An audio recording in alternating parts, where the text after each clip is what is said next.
Hello, everyone. Thank you for that, Siva, a presentation on the untapped potential whole life value of data, which has really highlighted the importance of transforming the built asset life cycle with the whole life value approach in mind, reviewing that case for change and the industry challenges, and then looking at how we can overcome those challenges through mandates, policy guidelines, and workflows for change management. So, we're going to have a panel discussion on why data matters across the whole asset lifecycle. We're reviewing the foundational level requirements for data specification, governance, quality, and strategy to better enable coordination, collaboration in the built environment. The panel that you see upon us will ideate the call to action and investment required to drive the journey to achieving that digital North Star that is the digital twin, opening up a multiplex of efficiencies sector-wide. But first, we're going to start with some introduction around the panel. So I'll introduce myself. I'm Clare Taylor, Head of Digital Delivery for MWH Treatment and also Chair for BIM for Water. So I'm going to go to Liam. Hi, everyone. Yep, nice to meet you all. Liam Bennet. I head up Ofgem's Energy System Digitalisation team. So I'm trying to bring a different perspective today, someone who's not necessarily quite in the built environment, but thinking about how can that whole life impact move over to the energy space and the sustainability space, and what have we been doing in terms of trying to get companies to better value their data and improve the quality of it. So looking forward to speaking to you all. Anita. Thanks, Claire, and thank you for Nima for the invitation. I'm Anita Soni, and I'm the Deputy Head of BIM and the Pre-Construction BIM Lead for Skanska UK, and I mostly deal with design and build contracts within the infrastructure environment. Thanks. Rich? Thank you. Hi, Rich Draper, Head of BIM and Digital Assets at the University of Birmingham in the Estates Department, and also co-chair of BIM for Estates, which is one of the nima subgroups. I think my interest and background is in BIM for asset management on large estates, for particular universities. Okay. Yeah, and Pete. Hi, good morning. I'm Pete Mills. I run a business called Cryps, and we provide estates management software and health and safety software to a variety of sectors. So very, very happy to be here with everyone this morning. Fantastic. And then Siva, who you guys know from previous.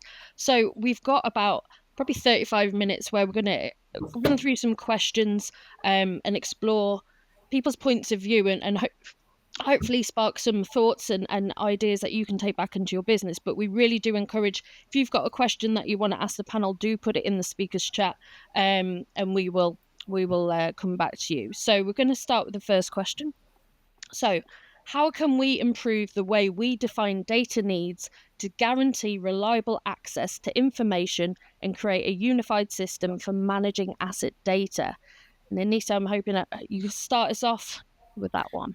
Yes, I think it's not just about the standards. So I would start with the standards, actually. It's about having a collaborative definition of the standards. So from my perspective, we could be very good at collaborating with our designers and the construction team for defining those standards, but we also need to think about the next step. So what I would call the external stakeholders, and standardizing that and collaboratively defining that with our operation and maintainers and who we're handing over that information for. I've been on projects where it's been a challenge internally with our design and construction team, but there's always been placeholders. We haven't had the operator and the maintainer to collaboratively feed into the data that we could be producing that could be useful for them. So I think there's a huge opportunity to standardize and collaborate across a wider stakeholder group. Anyone want to add to that from the group? I can. Okay. So one of the things that strikes me when defining data requirements is making sure that we're asking all the right people, and certainly within a university environment, there are so many people that need to use this data just for operating the estate, as well as other benefits. Timetabling, for example, we've got our direct labour, our operations teams. So making sure that we're talking to all the right people when we're defining these requirements is really, really important to ensuring that the data is going to have its sort of longevity in its use, and also actually making sure we're defining data requirements that are actually going to be used. It's really important not to have data sitting going stagnant in a system that isn't being updated.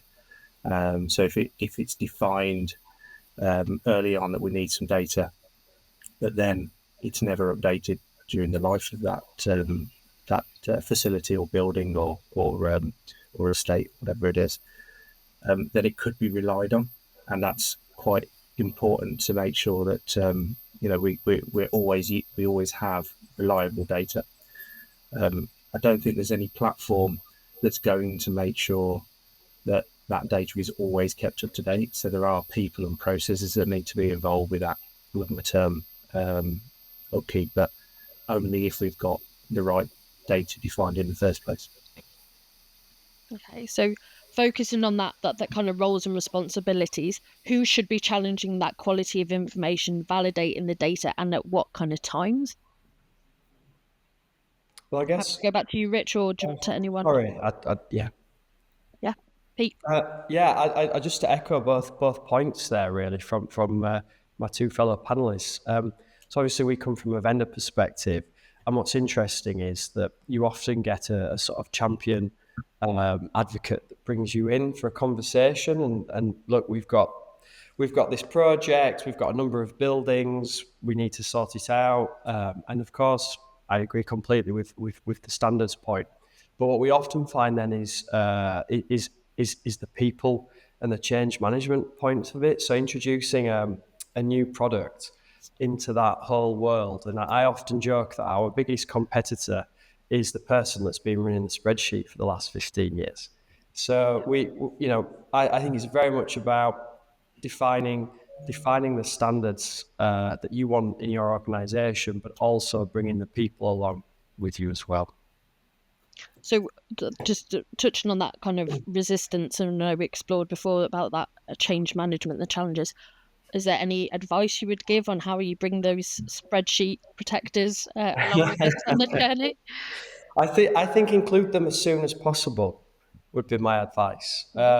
Definitely, I think, and it's in our interest as a company that the company we're selling to uses it. So I always say, don't leave it to the last minute. Get those people included as soon as possible and make them feel part of the journey.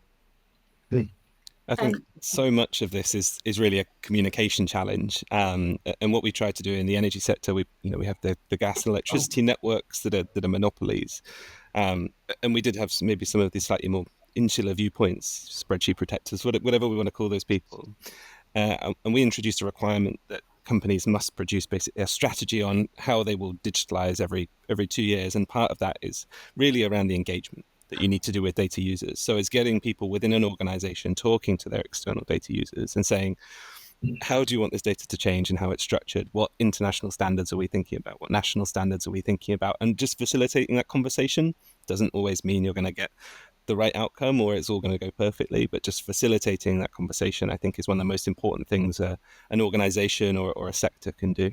I mean, I feel as people involved in developing software, one of the things is also we need to reduce the technology barrier. When we're living in the tech world, we think, okay, this is easy. We are living and breathing software every day. But for a normal facility manager or operations manager, generally what I find is anything that goes beyond PowerPoint, Excel, Word is too complicated. So how do we reduce? It's our responsibility to reduce the technology barrier so that we are able to include all of them, make it more inclusive so that people are not scared of technology.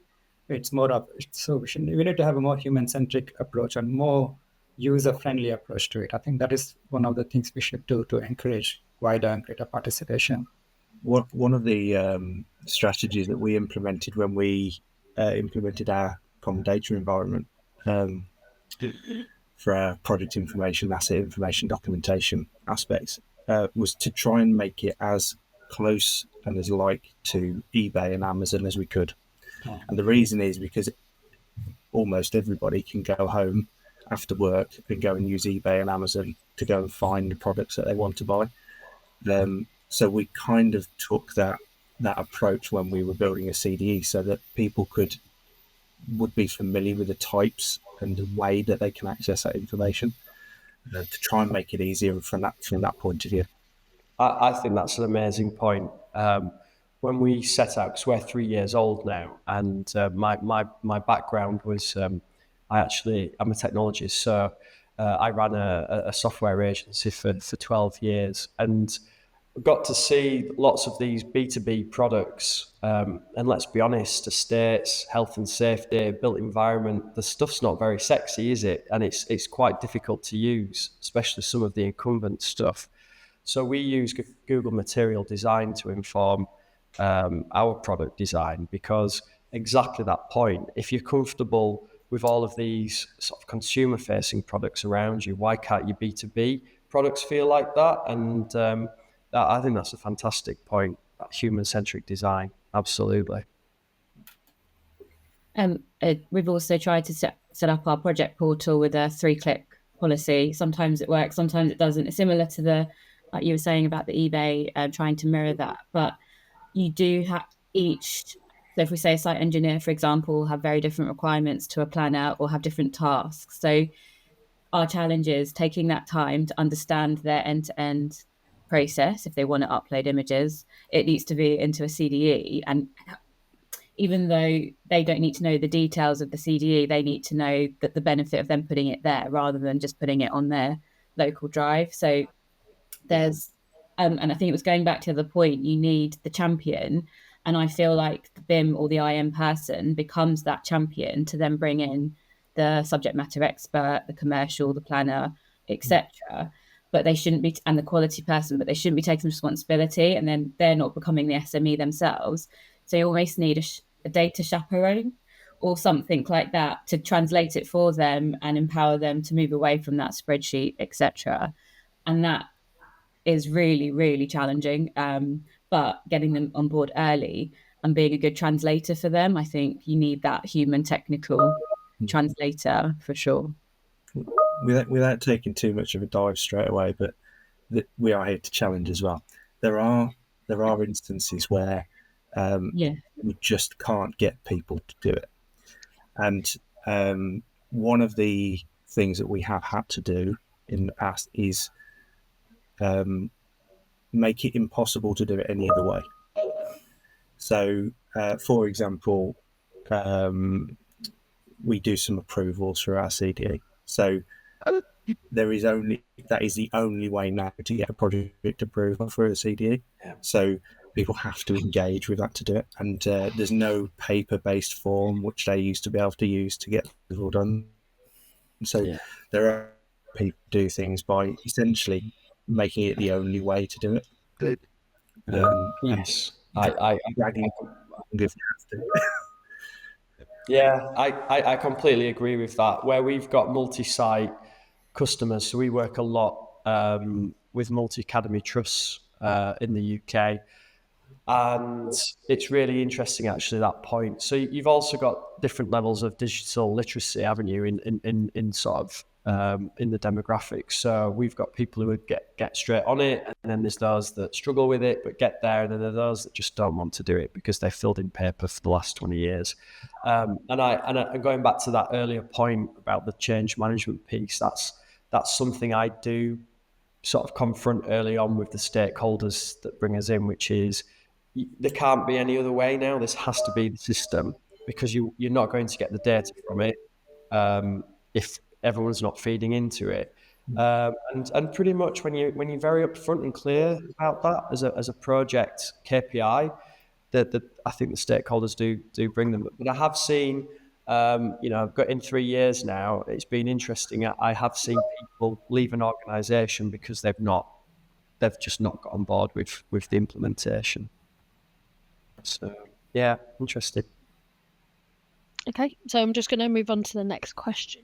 So who has the authorization over the data, and what could help clarify who's that owner? And as we've kind of said just before, is sometimes a mandate required to clear that up? Is that sometimes that issue because there are unclear roles and responsibilities? And do you have examples of where it's worked well?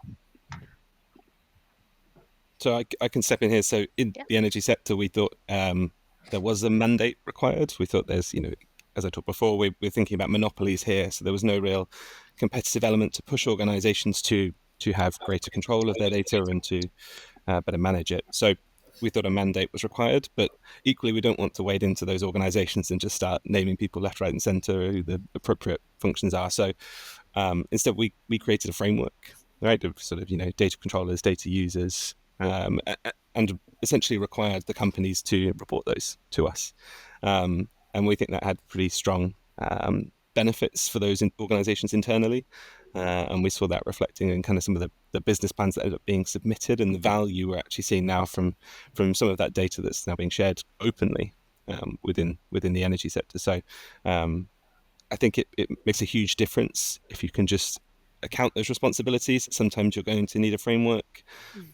Look, I guess, for international examples or national examples, but sometimes I suppose intervention might be needed by government or a regulator.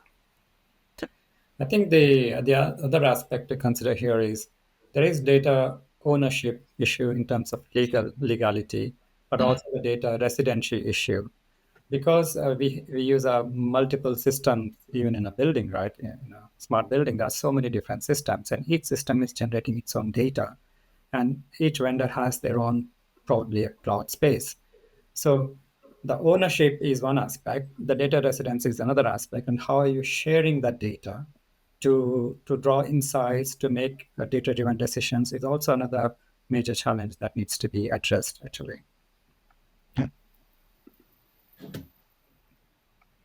Okay. Anyone else wants to add? I think it does. We do need to have some sort of mandate. I kind of agree. We can't be shoving it in their faces, but we do need to mandate the importance of it, and that everyone needs to step up and validate and to some extent. But sorry, I'm not explaining. I think we do need to mandate it because that encourages it. But if we think about the bigger picture and what the purpose is, if we bring everyone on board with the buy-in of why it's valuable, that will help. But I do think as we are becoming a bit more mature with the information and data that we're producing on projects, everyone's got their part to play. So I'm not quite sure what that looks like, because a mandate can be resisted as well. So we need to have that right cultural step, I think, for sure. If I talk specifically about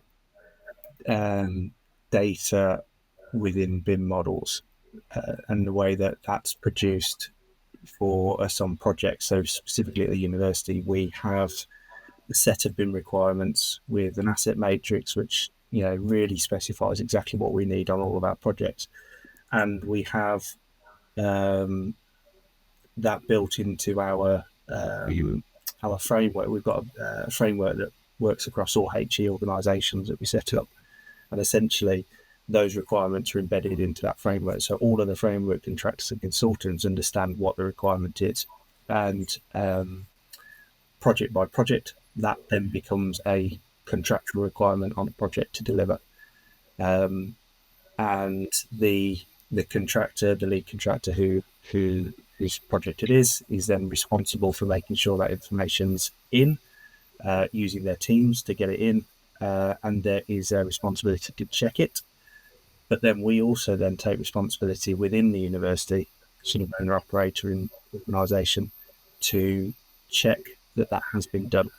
So we don't just accept that they've done it, because that would be a little bit foolish. We do check it, and we spend a lot of time checking the models to make sure the information's been delivered, because we've got a vested interest in making sure that information is correct for our ongoing use.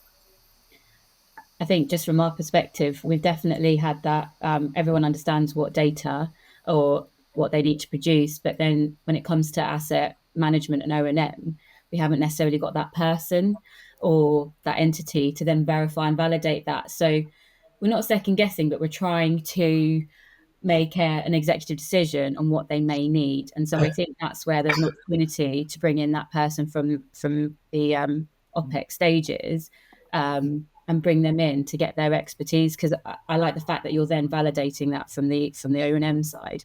But often during design and build, we don't have that person to validate. I completely agree. You need to create the data, but there also needs to be double-sided validation. So I think that's where during design and build, it would be fantastic to have an owner operator who understands it's going to be useful for them and fit for purpose and benefit, and we can identify what we can capture during design and construction to help them better with their job rather than restarting again. So I think there's the cultural stuff that we talked about, but also now the right people at the right time, procurement and costs associated to that. Okay, we're going to take a question from the audience. So we've got, what metrics would the panel recommend be used to collate and measure the value of data, especially when data is now viewed as an asset in an organisation? That's from Martin Gooch. I mean, I can give it a go, and then we all can chime in maybe. I mean, the first thing I would suggest is look at the variety of the data you're collecting. Is it just focus on design construction requirements, or are you going beyond that? I think that could be a good metric to start with. So what is the variety of data you're able to collect? I mean, data is available in abundance these days, right? It's very easy to collect data with all the sensors and so on. So data is available. There's a huge volume of data. So what variety of data are you collecting? That could be one metric. The other thing is, what are you doing with that data, right? Now you're collecting that data. What are you actually doing? How has your decision-making process changed? What kind of additional insights are you able to draw from this data now that you didn't have before? So this could be other set of metrics on how you can say, okay, are we getting benefit from this whole life value of data or not? So variety of data, in how has the decision-making process changing? What kind of additional insights are you gaining now? And what are the examples of where you're doing a data-driven approach for making decisions? So if you're able to quantify things along these lines, I think we'll be able to measure the value of full life approach of data. Yeah, I think some of the things we're seeing on that, really what the top stakeholders are wanting from our product, once it's in with estates teams or more sort of organisational teams that are responsible for estates, but other aspects of risk assurance. And that's quite a key driver for us, is being able to facilitate what is the risk, the overall risk matrix of the organisation and all the properties contained within it. And then we can make sensible investment decisions on, actually, one of the estate managers is telling us this is a really important issue, but we can now see 3 other issues across the estate that actually, if the roof fell in over there, that would cause us a problem. So just making smart investment decisions. And also another thing we're working towards with a London-based insurer is really helping, premiums are sort of out of control, and it's how can we, climate change is having an impact on where a building that might have been insurable is maybe not so much now with the changes of climate. So it's like, how do we help the portfolio owner and the insurer have a better relationship? And that's really just driving a standard consistently. I think I would say that metrics are very good for defining known values at the start of a project, being able to join across the dots of existing stakeholders. What I'll say is there's real, unknown value often to data availability, especially sort of across a sector. And I think climate's a great example of that. If you'd factored that in at the start, maybe you would have thought about it, but maybe you wouldn't have 10, 15 years ago. And maybe projects could have foreseen that value, possibly just by making data more accessible. So I would say metrics are valuable, keep pushing them forward, but you have to think about that unknown value of data as well.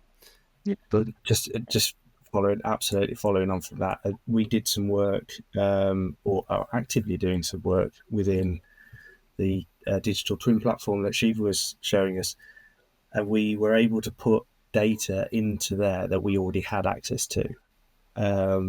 And through we were able to stream the data into the digital twin against models that we already had, and we were able to show through that in a really articulate way why we should shut some buildings, and we essentially were able to save significant amounts of money on utility bills, like annual costs, from just being able to articulate through visuals, through the digital twin, to the right people in the organisation that we needed to shut some buildings. And within the hour meeting that was had between the right senior members of staff at the university, we had the decision to shut the buildings, which had massive, obviously, cost and carbon savings in terms of what meeting our targets for reduction. So, and that was data that we already had access to, but we're just able to use it in a different way. Okay. So next question, just conscious of time. So according to the infrastructure client group survey, data quality continues to be a blocker, with only 9% of respondents trusting the data to make decisions. With this, are people truly aware of the importance of data, getting data right, and how can we get to a point where data is trusted? I'll start by just going back to the point I made earlier about not asking for data that you're not going to maintain. So trusted data, you need, from a life point of view of a facility, making sure that data is maintained is going to mean that it's going to make it trustable. And the other thing is asking for the data that, or validating the data during the data production process. So if we're talking about a construction process on a building, making sure that that's been validated by the right people, and ideally by yourselves as well, to make sure that it's going to be fit for purpose. I think that helps get you some way to the trusted part. There's still going to be people that don't trust data, but will want to resurvey it anyway. I think for people to trust it, they have to have been inputting, or they need to be contributing to that data standard or data schema. So I've got a very small scale use case of where it was information in the BIM model, so the intelligence side of stuff. We had all the various different stakeholders contribute what information they would like to see, and that then allowed us, and we had a RACI matrix, so who was going to be responsible. And then when the designer then gave it to the construction team, what was the validation process, verification and validation. Yes, there may have been content behind the model, but then was it actually useful? So it was a very collaborative exercise, but it took a lot of time to get everyone's buy-in. But that's why you do need that right person. You need someone who sees the benefit and the opportunity, who's not going to be, let's face it, a bit of a dinosaur and just say, look, it's just worked this way always. So you've got your blockers, but then you've also got some people, you see a bit of a glint in their eye. There's a bit of hope there that they do see the value, and it's just then bringing them a bit further. And actually just asking the question, what would help you do your job better? How could you do things better and have better decision-making and trust your decision-making rather than winging it? So that obviously helps. And that then did help with the validation piece, that training and upskilling as well. It's really hard because there's people who really do care but don't want to actually do the doing and interrogating. There may be a bit of, not resistance, but anxiety towards dealing with that data. So that's where you need that data chaperone, data champion to support that. But again, that does come at a cost, time as well. But I truly do see that it's been quite beneficial, because then we've then realised scenarios that have been useful for the follow-on processes that we hadn't thought about, similar to the example that you just mentioned earlier. So it is a lot of trust and investment coming from someone has to take that cost, upfront cost somewhere. I mean, I think one of the big reasons for lack of trust in the data, right? And we see several stats. I mean, this one says 9%. I've seen other stats as well, equally low numbers, unfortunately.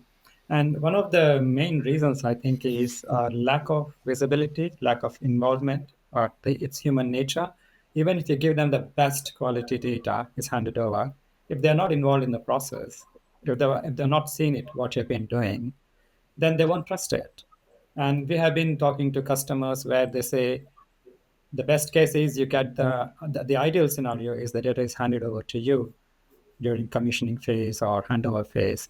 The real scenario is it gets handed over maybe 3 months, 6 months down the line. And from there on, because they were not involved in the process, they take another 6 months to even 2 years to validate the data you have submitted to them. And you can imagine during this time, some of the components might have already been expired the warranty, by the time you figure out what has happened. So I think the biggest thing we need to do to improve the trust is to bring them into the process, give them visibility of what is happening. Yeah, ideally, as Anita was saying, maybe allow them to even contribute to the process. They definitely need to be involved in the process of requirements definition. They need to be part of that. They need to own that. They need to have that feeling that they're owning it. But equally, they need to be involved in the process. They need to be seeing how the data is being gradually and continuously increasing. And I think one of the biggest use cases we found for digital twins is around that space. And the main reason is the lower threshold of technology barrier. You just need it's like a Google map. You don't go on a training course to learn how to use a Google map, right? You just log on to the browser and then it's fairly intuitive from there onwards. It's very similar experience, or that's our intention, to provide very similar experience. So you're taking away that excuse of, I need to train my whole lot of people, and that's why it's difficult. So I would say, the key thing is involve them early and give them incentives, make it easy for them to get involved in the process. Okay. I'm going to take another question from the audience. So this one is, how could we enhance transparency between all stakeholders throughout the whole life cycle, as many stakeholders will be engaged? And it's possibly worth touching on, with increasing security and governance data, is that prompting silo working and open data sharing? And that's from Ali Saad. I've got a cracking story if you want to hear it. Yeah, go. And it's really how our origin story began. So prior to setting up Crisp, we had a health and safety business, which was it was just an analog health and safety business. We were flown around to different locations, and we went around with a clipboard and we ticked off, health and safety visits. And we had a big international retail client. We looked after their European portfolio. The headquarters was in London. And one of my fellow directors went to one of the European capitals. I won't say who the client is, but it was one of the European capitals where they had a sort of really nice, prestigious retail outlet. And they had padlocks over the fire escapes, and they kept that locked so that they could have more stock against it. And we obviously said, you can't do that. And that needs to be resolved immediately. And when we took that back to the HQ, the directors in the London HQ, obviously they were concerned, flagged that. We told them that they need to, sort it out immediately. We went back the following year, it was still there. And when we put the system in, what it enabled was all of these store managers could see each other's compliance reports. And it was a first-hand story from the director in London where they were like, our compliance levels have gone through the roof because they're all seeing what each other are doing now and they don't want to be embarrassed about it. So for me, transparency is everything. You can give people a heads up and a warning, but then we've got a transparent system and you're all going to be measured by the same rules. I think there's also a reality of, I guess, how transparent you want to be with how much value you're going to get from the data yourself. And you have to just understand that different people are going to have different amounts of value they put on it. So I think we can say operate fully in the open, do everything. That's just not going to work for everyone. But I think one of the things we can do, and what we've tried to do in Energy, is showing the value of onwards movement of data. So just saying, we don't have to predict the value, we don't have to know everything. But if you tell us where it's come from, we can post that, we can show you where that is, and that can drive other stakeholders to start to engage in the process. So not everyone has to get involved necessarily in the transparency journey to like the full extent. Just one or two stakeholders really in the process can drive that forward and improve things for everyone. Okay. So next question from the audience. So Casey Rutland has asked, what are the panelists' top suggestions to get people at all levels of stakeholders to value data rather than seeing it as an expensive bolt-on, which it often does? I think it's linking it to the KPI performance, isn't it? That's where I would start straight away.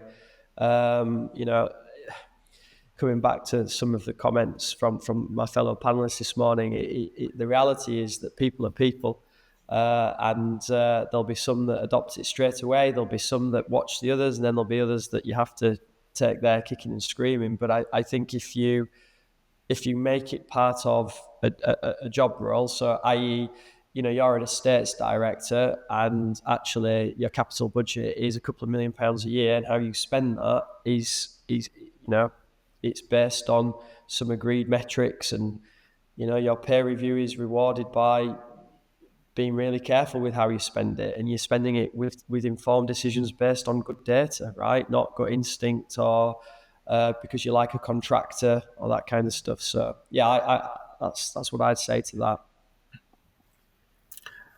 I guess something from my point of view, the reporting. There's two streams of reporting that I can think of that really do help in terms of people valuing it. So we at the universities, we have to report up to an organisation called HESA in terms of what our estate is like.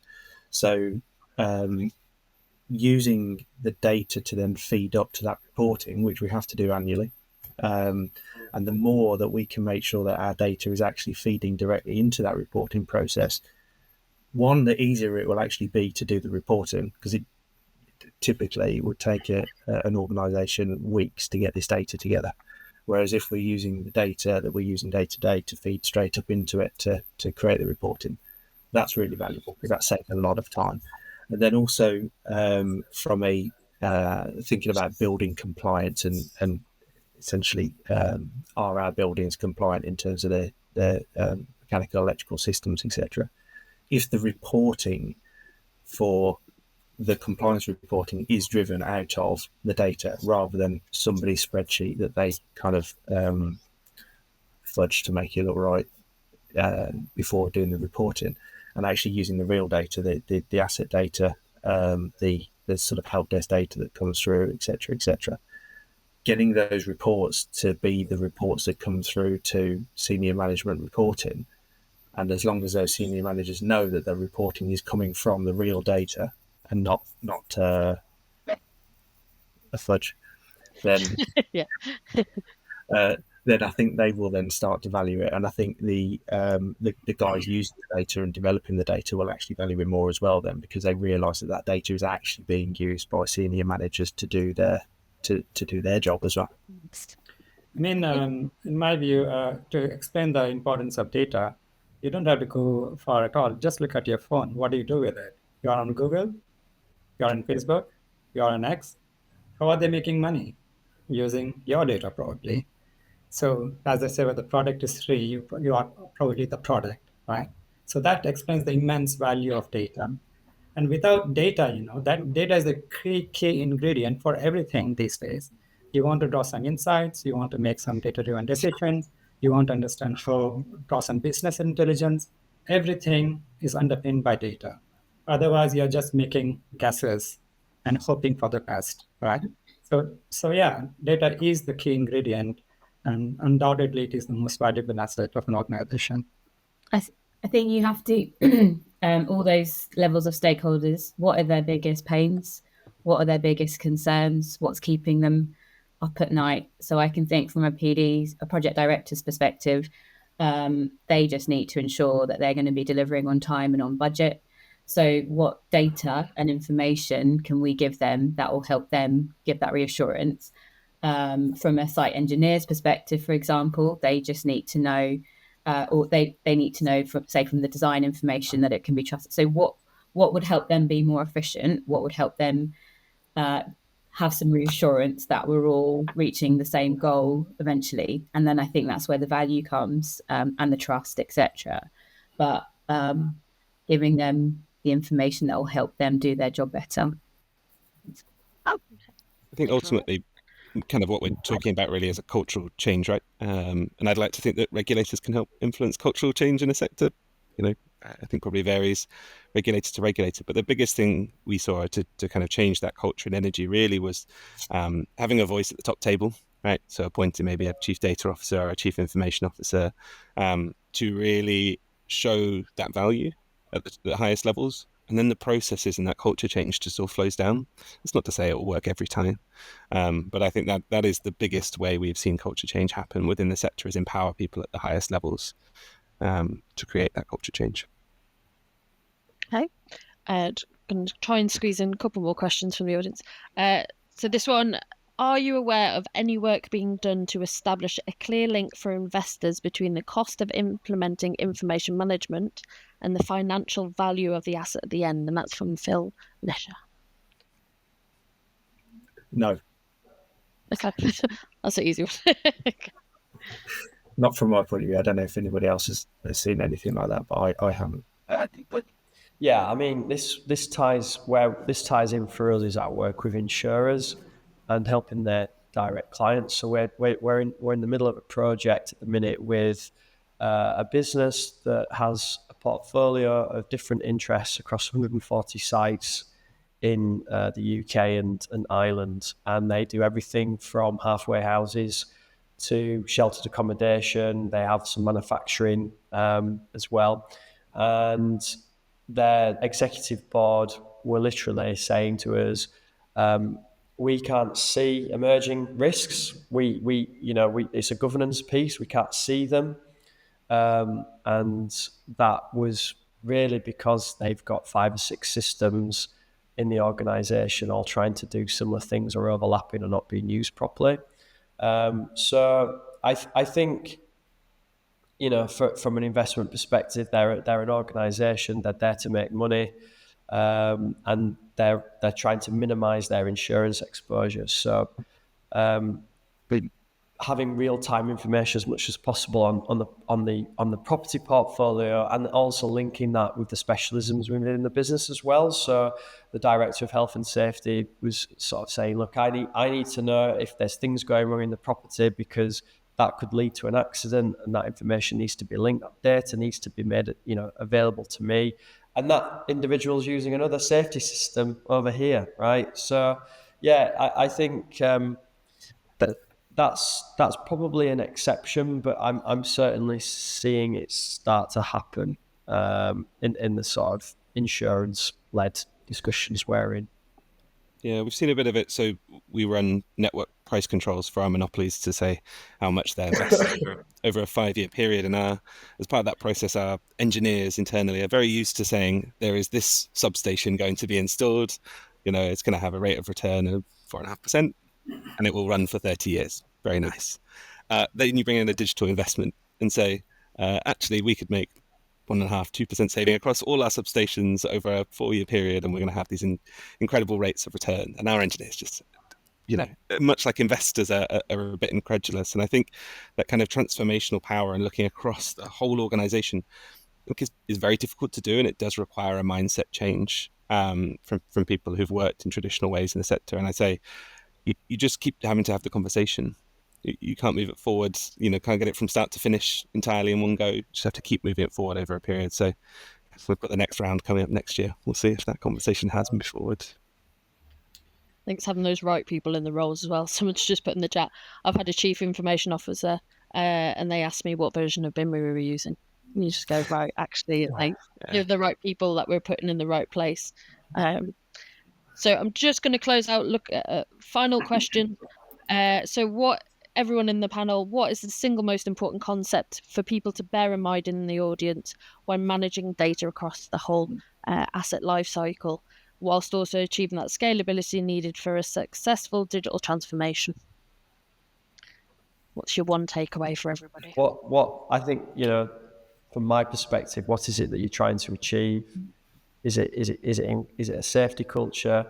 Is it a combination of having a more secure property, thinking about upgrading properties and the portfolio and things like that? So very, very much about what are you setting out to achieve, and I meet people all the time that have very well-run teams, but doesn't mean they need a digital solution on top of that. So, yeah, what are you setting out to do?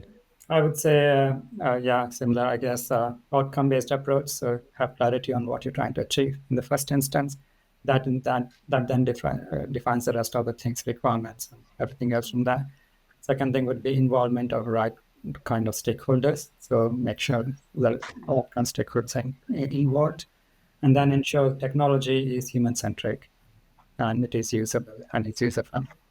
Yeah, I think collaboration is key. Give people a space to tell you what they want and what they need, and talk about it. Right? That's ultimately how you're going to solve the problem. Yeah, for me, it's purpose and scope. I think, especially across the whole asset life cycle, that's incredibly hard to put one single purpose there. But that you then need your loads of stakeholders and lots of collaboration and human language.